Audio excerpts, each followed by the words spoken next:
Donald Trump overnight's also demanded a public apology. He's posted to Truth Social saying the so-called bishop who spoke at the National Prayer Service on Tuesday morning was a radical left hardline Trump hater. She brought her church into the world of politics in a very ungracious way.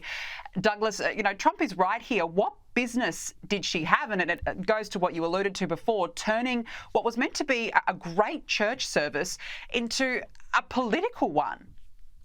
It's so strange. I mean, just to demonstrate, that there should be such a thing as consistency, I wouldn't have wanted to hear a sermon from a very right-wing bishop explaining how tough we should be on illegal migrants either.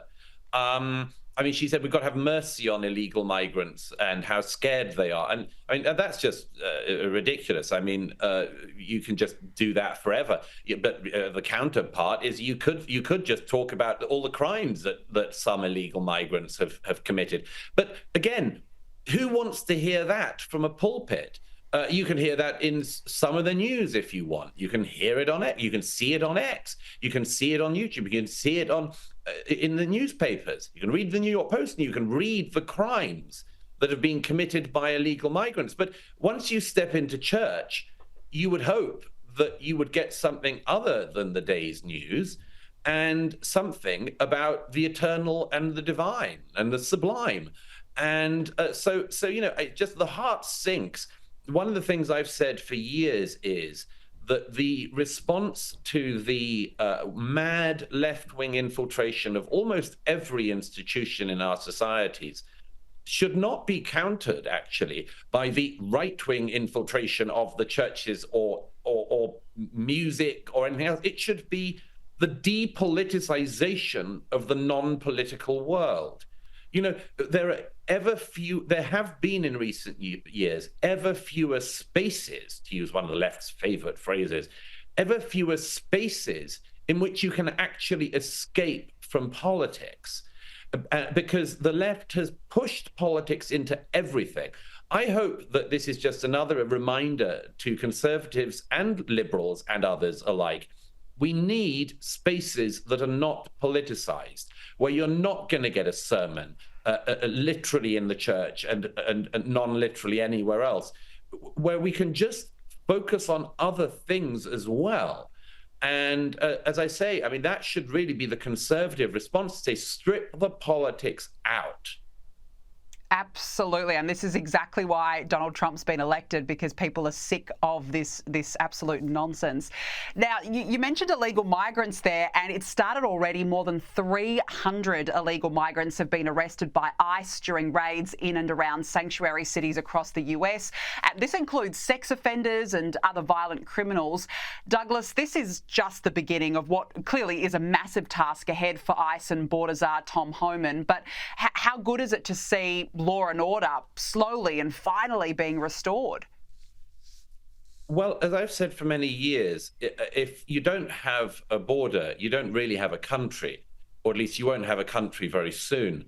The way in which illegal migration has been encouraged in recent years, not just in America, but of course in Britain, Europe, and elsewhere, has been really shocking. It has undermined the fabric of these societies, and it rewards the illegality at the first point.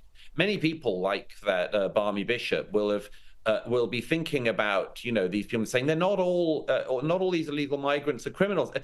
That's true with the fact that obviously not all of them have raped and murdered people since entering the US illegally. But all of them have broken the law by entering the US illegally. And meantime, by the way, this is another of those great things that undermines one of the central fabrics of a society is, legal migration is hard. Getting asylum, actually, for legitimate reasons is hard. And the fact that at the same time as that reality exists, you just have this other world where anyone who just breaks the law is allowed to do so, is just something that has massively undermined the United States of America, as with other developed democracies. It is a huge task ahead for the Trump administration. There's no doubt about that.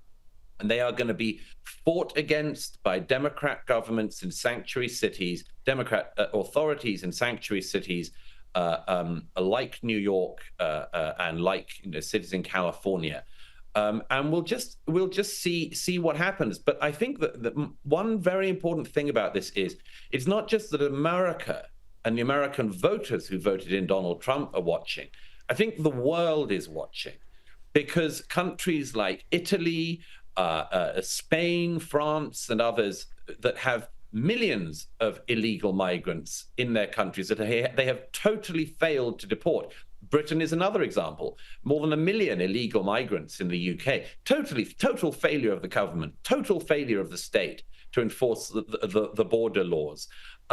If Donald Trump can do this in America, then maybe there's a blueprint for other countries saying, we are fair-minded countries. We're good countries, which is why so many people want to come to the developed world. There must be something we're doing right.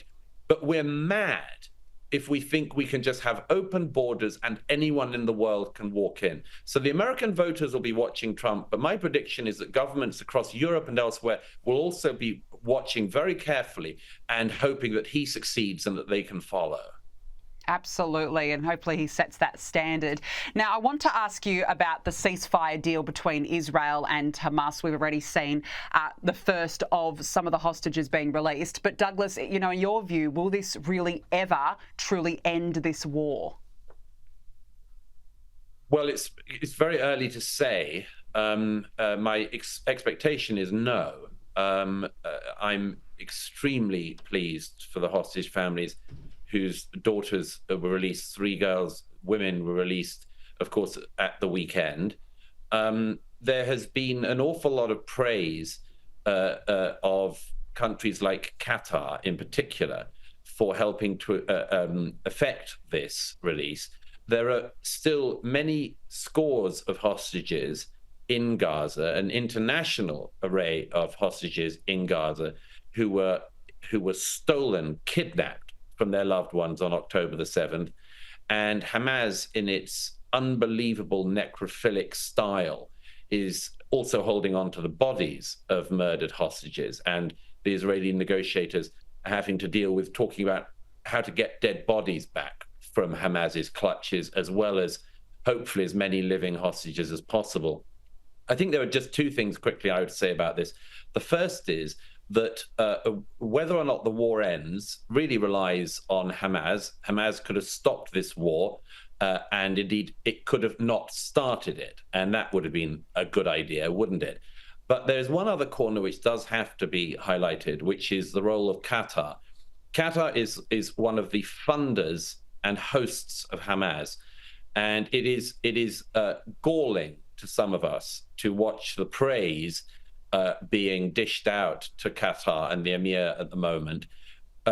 In my view, a rather perhaps old-fashioned and niche one at the moment, is that if you try to burn down your neighbor's house, then if you provide a fire extinguisher 15 months later, you shouldn't be enormously overpraised for your actions. And that's the situation that Qatar is in. They should be made to give all of the hostages back. None of the hostages should have been in Gaza in the first place. They were stolen, and it's high time that all of them were given back. And I hope the Trump administration will make it clear that that is its priority. So far, they've been very strong on that, but it requires regional partners to do their bit and not to play this double-dealing game that countries like Qatar have. Yeah, absolutely. Spot on as always. Douglas Murray, really good to speak with you. Thank you so much for joining me on the show this evening. It's a great pleasure as always. Thank you.